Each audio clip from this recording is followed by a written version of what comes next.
Putin is begging for more money from oligarchs. New reporting from Reuters says Russian dictator has met privately with some of Russia's richest oligarchs as the financial pressure of the war in Ukraine continues to grow.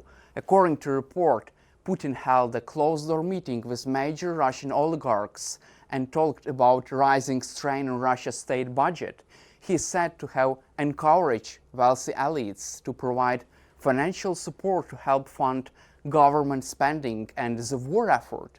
Russia's war spending remains extremely high, with estimates that around 40% of the federal budget is now directed towards the war against Ukraine. At the same time, Western sanctions and lower income from oil and gas exports are putting pressure on the economy.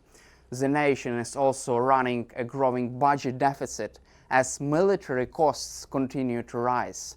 Reports also say at least one billionaire offered a large financial contribution after the meeting, although the exact amounts have not been independently confirmed.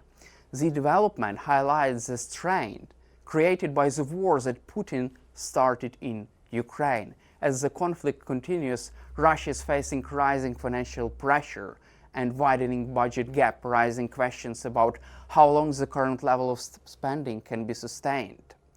Russia's federal budget deficits for early 2026 reached 3.5 trillion rubles, around 1.5% of GDP by February, driven by falling oil revenues, although the official 2026 target is 1.6% of GDP. Analysts say it to be widened significantly, to be potentially around 4.4% of GDP, which could force the government to rely more heavily on gold reserves and the National Wealth Fund to cover the gap to continue the war against Ukraine.